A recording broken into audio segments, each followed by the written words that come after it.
So what's up? Just came back from seeing that Michael Moore movie, Fahrenheit. That was a pretty good movie too, by the way. He tapped into all the politics.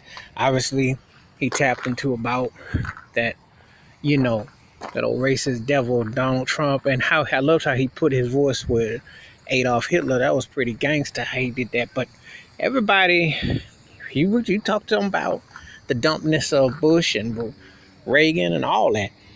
Bill Clinton with his slick stuff, and also Obama because of what happened in Flint with the water. So all this, nobody went unscathed. I give Michael Moore his props. He gave a full, uncut, and he was like, everybody was in on this because the politicians ain't no good, and they ain't about the betterment of people. And don't let anyone fool you. However, there are some that are a little more evil than others, and obviously Trump's gonna win that. He gonna win that one by himself. But Michael Moore touched on the social, the economical, and also the racial genocide of how it's used against black people. And so this was a very important film, which this was Fahrenheit 11/9, because basically what happened was the flip side of 9/11. He tapped into Hillary Clinton. He had a very well comprehensive balance about how he put things down.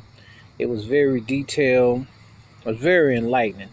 Um, Sat there and I was like, wow, there's so much to grasp. But when you watch Michael Moore's films, you have to digest so much of the intricacies because there's a lot more than just, um, what's going on in the subject matter. But obviously, it's very important social commentary about what's happening, and also what's happening as far as like the attitude and what's going on.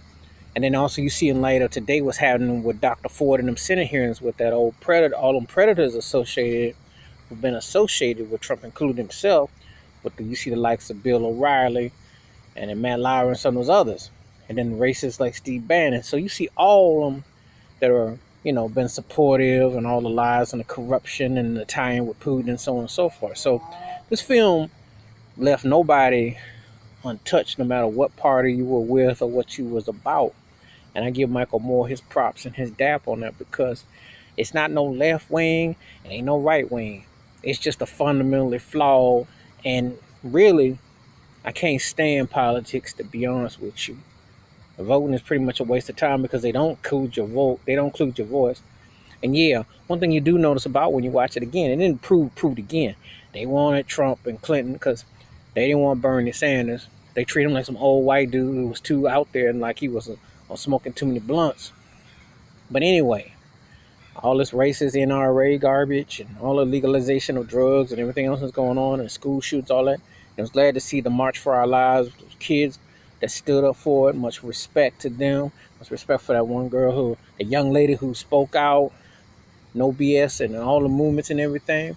It's very important to keep your voices heard. But I do believe it starts with grassroots. You can't depend on no whack, racist, out of date, tired old white dudes and no sellout times and no turkeys who are just using to be down with a white establishment to say, okay, well, we'll do whatever. It starts with grassroots. That's what Dr. Martin Luther King Jr. was about. That's what the Civil Rights Movement was about. You know, you got to have grassroots people who make changes, not someone who puts on a nice suit or someone that says the words you think you want to hear or feel like you should hear, but they don't do nothing but take your coin and shuck and jive. That's what Nancy Pelosi, what she be doing. All of them in there be all two-faced and lying and in ties to what they're doing with people. And so this was a good documentary by Michael Moore. I always like watching what he has to put down on that screen. Fahrenheit 11/9, what happened in 2016 that night, and so on and so forth, and how it all led to it, and then the aftermath of it.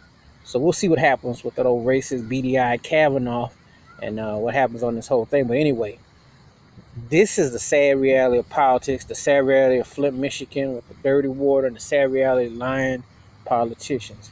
So props to Michael Moore for putting it there. All right, that's my take on Fahrenheit 11/9. Feel free to hit them comments. Feel free to hit that subscribe button. And that was as always with Michael Moore, I'm always going to give that cat the benefit of the doubt. He's one of the few white dudes or white people on this planet, on this in this country, that someone tells the truth about what's really going on. Peace.